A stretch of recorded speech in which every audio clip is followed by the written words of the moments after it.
I saved for 10 years in order to be able to buy my house. I bought my first house ever last year at the age of 36, and I felt like I was so far behind everyone. Basically, all my friends had already bought houses at that point, but for me, it just wasn't feasible earlier in my life.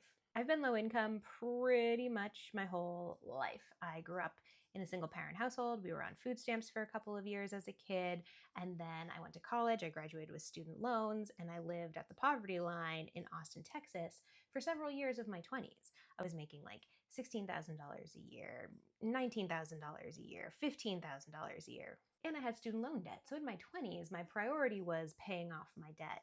But once I did that, I looked around and said like, oh, what are people doing with their money? And spoiler, a lot of people are buying houses. So I thought, okay, well, that seems like an absolute pipe dream, but let me go ahead and open a savings account anyway and just start saving for this. In the first couple of years, I think I saved maybe 200 bucks in the first 3 years because I was low income and I needed my money day to day. I was trying to put food on the table, you know?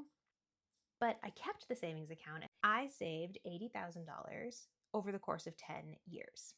Kept it in a high yield savings account the whole time. And my savings really kicked up a notch in the last couple of years, like 2021, 2022. So then when my partner found this house on Redfin, he was like, oh, I think you could afford this house, because he knew I wanted to buy a house. And I was like, I think I can afford that house too.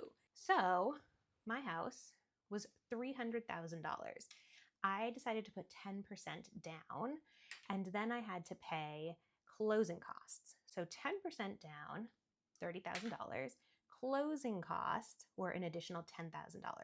So just to move in was $40,000. And then, spoiler, when you buy a house, so much more expensive than just your mortgage. It's so much more expensive. First and foremost, there's property taxes and home insurance, and you have to pay those every single year. Second of all, your house is gonna need stuff.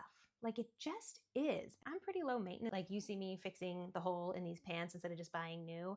But my house is 690 square feet and it's got weird dimensions. So a lot of the stuff that we already had literally didn't fit in the space.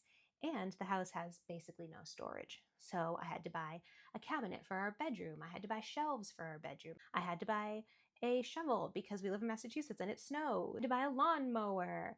I had to buy knobs for our kitchen cabinets because there were none when we moved in. Anyway, I just wanted to share this because you might be someone who's thinking, oh, I'm so far behind. I'm not where my friends are, or I'm not where these people on TikTok are. But guess what? We're all on our own journey. And it took me 10 years to get here. You're not behind. You just have to do what's right for you and what's right for your money.